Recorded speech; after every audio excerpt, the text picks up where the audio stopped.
তো এখন আমরা আছি পুকুরাতে। আমরা যে কাঠমান্ডু থেকে সকাল 7টায় রওনা দিয়েছিলাম, আমাদের পুকুরে এসে পৌঁছাতে সময় লেগেছে প্রায় অলমোস্ট 7 ঘন্টা থেকে 8 ঘন্টা। আমরা দুপুর 2:30টায় পুকুরে এসে পৌঁছি। যে সকল তথ্য আমরা পেয়েছি, কাঠমান্ডু শহর থেকে প্রায় 200 কিলোমিটার দূরে, অর্থাৎ 200 কিলোমিটার পশ্চিমে অবস্থিত পোখরা। আপনাদেরকে একটু করে দেখাতে যাচ্ছি আমাদের এই হোটেলটা এবং ভিউটা। ছাতার জন্য একটু ছাতা রাখতে হবে দেখুন।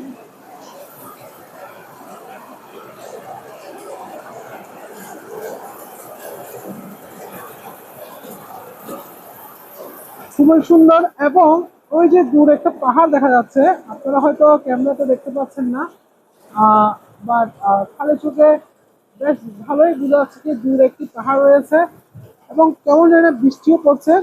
আহ ধোঁয়া, কুয়াশা যেটা বলা হয় আর কি। খুবই সুন্দর, অপূর্ব দেখতে। তো অনেক দূরত্ব পথ পেরিয়ে আমরা পোখরাতে এসেছি। আরো একটা ইনফরমেশন পেয়েছি, কাঠমান্ডু শহরের আহ আপনার যে ভূগর্ভস্থল থেকে আপনার এই পোখরা অলমোস্ট 822 মিটার, গড়ে 822 মিটার উচ্চতায় অবস্থিত, অর্থাৎ সম্ভবত 2700 ফুট উচ্চতায় এই পোখরা অবস্থিত। বাট বৃষ্টিটা মনে হয় ভ্রমণকে অনেক বাধাগ্রস্ত করবে। যদি বৃষ্টি না হয় আগামীকাল, হয়তো ভ্রমণটা একটু ভালো হবে। আমি আবার একটু দেখাই।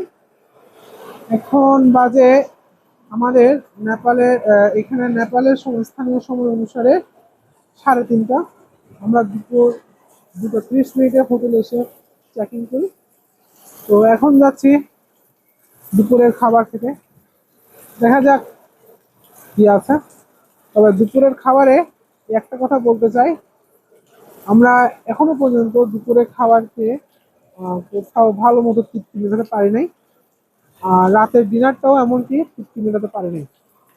তো দেখি আজকে দুপুরের খাবার মেনুতে আমরা কি খেয়ে থাকি বা কি পাই। বাই।